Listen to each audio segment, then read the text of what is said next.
So I wanted to just make a one-stop shop video for everybody to reference so I can just link this video as a video in-depth answer for anybody that might have this question in the future.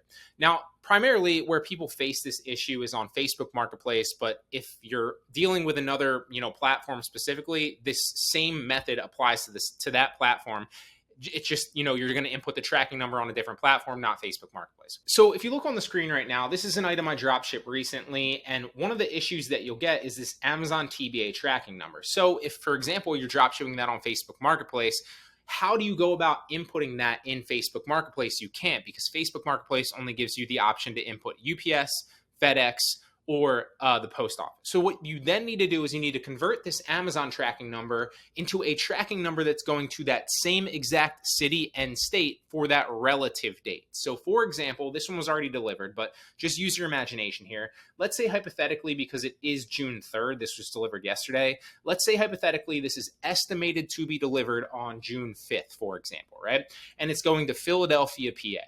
So what I would then do is, instead of, inputting the TBA tracking number, which I can't even do on Facebook Marketplace, and even if you're on Facebook Shops, you still don't want to input the Amazon tracking number in Facebook Shops because it's going to hurt your metrics overall. If you have a specific question on how and why it will hurt your metrics on Facebook Shops, even though they let you input an Amazon tracking number, I did an entire video on that. I'll try to link it at the bottom of the description if you want to check it out after this video, okay? So don't input them in Shops either, even though it gives you the opportunity to actually do so.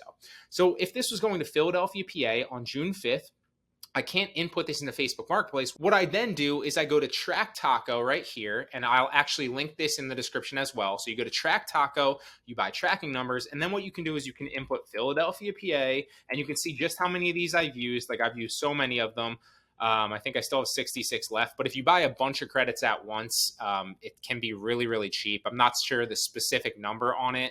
It can be as expensive, I believe, as like 75 cents all the way down to, I want to say, like 25 to 30 cents a tracking number if you buy them in bulk. I usually just buy 500 at a time, so I don't really have to worry about kind of constantly renewing them.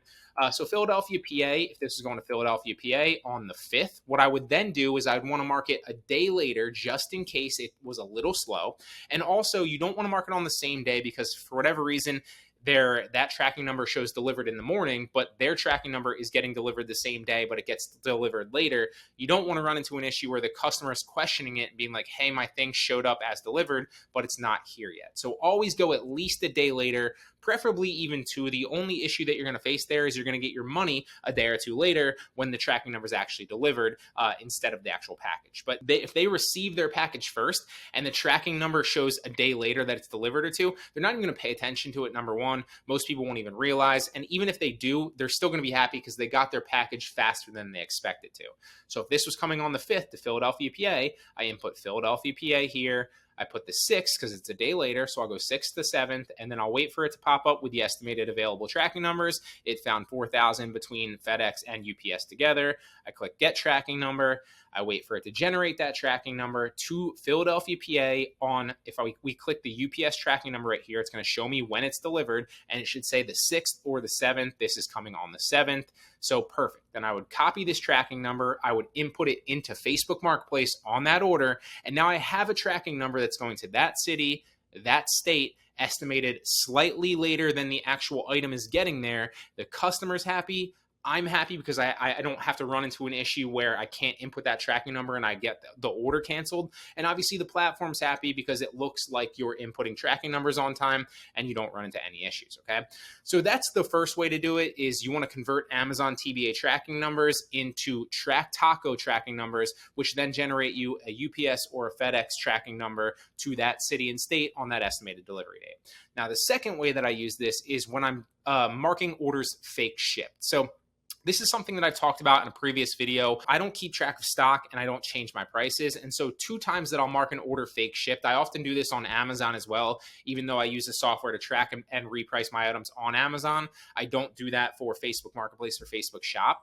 But for Facebook Marketplace specifically, and for Amazon, and really any platform, if, for example, you run into an issue where somebody orders an item and it's out of stock on your supplier's website and you can't find that item on any other website for whatever reason, and you need to obviously mark it shipped or cancel it, if you want to protect your cancellation rate, you don't want to cancel a bunch of orders, one of the ways that you can do it is market fake ship. So for example, let's say this customer where you can't find the item has an address in Columbus, Ohio. Well, then you'd come to Track Taco, you generate an address to Columbus, Ohio, on whatever date. It doesn't really matter because you're not actually ordering this product. It's not actually coming. And so what would happen is you generate a tracking number to Columbus, Ohio. You input that fake tracking number, which obviously doesn't have a corresponding product with it because you didn't actually order that product. And then the customer is going to see that the item was delivered and they're going to obviously message you, and then you can go about refunding them and apologizing to them. So I'll go ahead and I'll refund them when they reach out typically, and I'll say something along the lines as well as give them the screenshot of the refunded order as somehow this got delivered to the wrong address. I'm currently on the phone with FedEx or UPS trying to figure out exactly what happened, but I've gone ahead and issued you a full refund on your order. Sorry for the inconvenience, okay? And so basically what you're doing is you're saying like FedEx or UPS lost the package. You're trying to follow it up, but you're taking ownership of it and you're issuing them a full refund.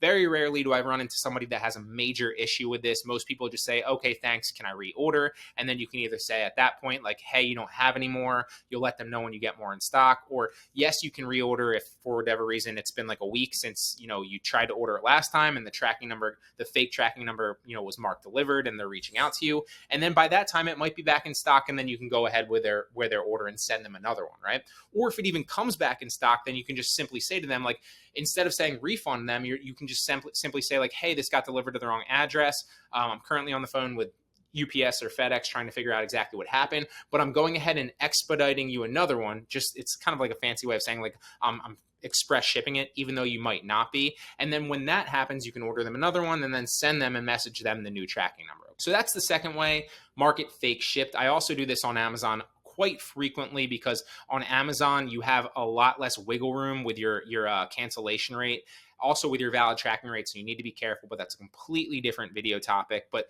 that's basically how you can approach it that way. Now, another reason that you might want to use this is if, like I said, it's out of stock, or if for whatever reason the price was raised significantly on your supplier's website and now you're losing a significant amount of money. So in my experience, like if I'm losing $5 to $10 here or there, like it's rare. What I'll do is I'll send it out anyway, and then I'll just mark my price up manually.